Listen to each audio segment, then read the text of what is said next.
Halo teman-teman, great days. Bersama saya Jonathan Kamil alias Kamjon. Welcome teman-teman, selamat datang kembali di channel Kamjon Mastermind ini. Jangan lupa untuk subscribe, klik tombol loncengnya supaya teman-teman terus terupdate dengan video-video dari Mindset Logi series ini. Oke, lihat judulnya, Hukum Uang. Wah, ini kita bicara soal uang nih sekarang ya. Nah, di part yang pertama ini, saya akan bahas 3 money rule ya, 3 hukum uang. Nah, apa aja? Udah penasaran kan teman-teman? Ya. Yang pertama, semakin dikejar, semakin menjauh. Wah, uang nih teman-teman, ya, nggak bisa dipungkiri. Kita hidup di dunia ini ya, kita membutuhkan alat tukar yang namanya uang atau money. Nah, kita kan mengejar tuh teman-teman, ya. Kejar uang, ya, cari uang. Nah, ternyata di hukum pertama ini, uang dan kesuksesan itu mirip, teman-teman. Bukan dikejar, uang itu harus ditarik. Ya, di-attract. Contoh nih, saya ngejar teman-teman. Ya, teman-teman lari lah. Saya semakin kejar, teman-teman semakin menjauh. Begitu juga dengan uang, ya. Jadi uang itu harus ditarik. Caranya gimana, John? Nah, uang itu bisa ditarik. Ibaratnya gini, teman-teman. Ada satu gelas, ya, gelas transparan. Terus kita isi air. Nah, airnya ini kan terisi tuh, makin lama makin penuh. Saat udah mentok penuh ya, kan supaya nggak tumpah, berarti kan airnya di stop. Nah, ini mirip dengan uang, teman-teman. Gimana caranya supaya air itu mengalir kembali ke dalam gelas? Gelasnya ini ibaratnya kita, ya. Adalah dengan cara apa? Mengosongkan, ya, atau minimal kasih space untuk uang masuk, untuk air masuk. Caranya yaitu dengan berbagi. Sedekah, ya. Nah, sedekah yang saya maksud di sini itu bukan yang wajib, teman-teman, ya. Kalau yang wajib kan kalau dalam agama Muslim itu zakat. Kalau Nasrani perpuluhan, bukan itu, teman-teman, ya. Di luar itu, ya, sedekah dari income kita, dari penghasilan kita 10%-nya kita sedekahkan untuk bantu orang, berbagi. Maka, teman-teman, uang akan tertarik terus ke kita. Oke ya, hukum nomor 1. Nah, hukum uang nomor kedua. Apa itu? Money is everything. Uang adalah segalanya. Uang sangat powerful, ya. Uang mendominasi kehidupan kita. Ini hukum nomor 2. Wah, nggak setuju dong. Masa uang segalanya? Kan ada pepatah bilang, uang bukan segalanya, tapi segalanya butuh uang. Gitu ya. Tapi teman-teman, menurut saya, uang adalah segalanya. Oh enggak, John, aku nggak setuju. Cinta yang tulus, ya, cinta yang tulus itu nggak perlu uang. Oh, benarkah begitu? Coba kita cek ya. Orang tua kepada kita anaknya, ya, mereka cinta yang tulus. Kasih seorang ibu, kasih seorang ayah kepada anaknya. Yakin nggak pakai duit? Yakin nggak pakai uang?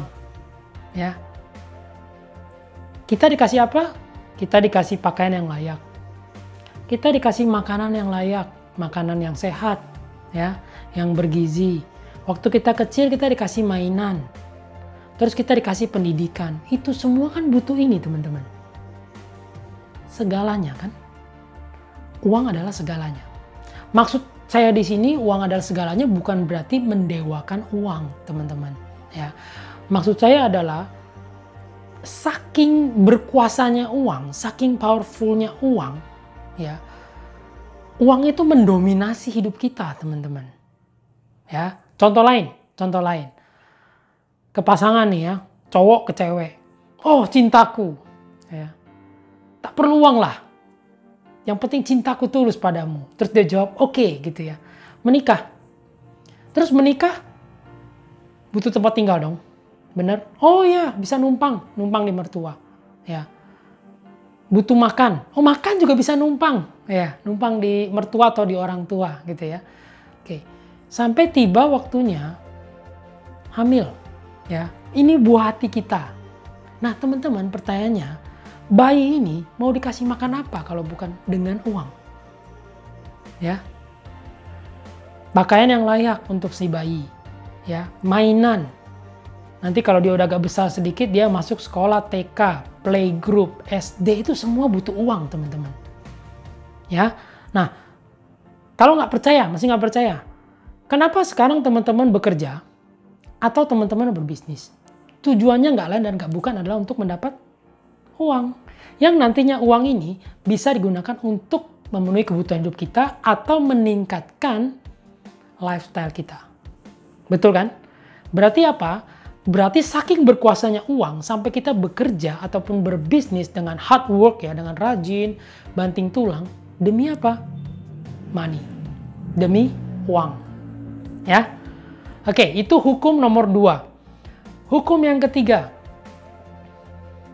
Apa itu, teman-teman? Uang adalah energi. Money is energy. Apa maksudnya, John? Jadi uang itu ya mirip seperti air dan udara. Itu butuh sirkulasi, teman-teman, ya, energi. Jadi uang karena dia adalah energi, maka uang tidak bisa hilang. Hanya bisa berubah bentuk atau berpindah tempat. Dan nantinya, kabar baik nih, akan kembali ke kita. Wow, maksudnya gimana? Contoh nih teman-teman, air ya. Kita isi air di satu ember. Atau baskom lah katakan. Terus matahari sangat terik, panas. Akhirnya air yang tadinya penuh tuh di ember atau baskom itu, tiba-tiba menguap. Pertanyaannya, airnya hilang nggak? Airnya nggak hilang, teman-teman. Dia berubah bentuk menjadi uap. Nanti kalau misalnya sudah mendung, mengembun ya, akhirnya turun hujan, air itu akan kembali. Ya, begitu juga dengan uang, teman-teman. Pada saat kita membeli barang atau jasa, kita beli produk, ya kan, uangnya hilang dari kita, ya, jadi barang, kan gitu. Tapi sebenarnya kalau dipikir-pikir, uangnya nggak hilang, teman-teman. Dia hanya berpindah tempat ke tangan si penjual, ya kan? Jadi mindsetnya gini, teman-teman. Uang itu adalah energi, jadi dia nggak mungkin hilang, ya. Hanya berpindah tempat atau berubah bentuk dan nantinya akan kembali ke kita. Gimana mindsetnya? I never lose money. Ya, uang yang saya spend, yang saya belanjakan, ataupun katakanlah musibah, kerugian, ya, bangkrut, ditipu orang. Ini kan money loss ya, kehilangan uang ya, kerugian kan finansial. Nah, mindsetnya itu adalah investasi untuk meningkatkan taraf hidup kita, kualitas hidup kita.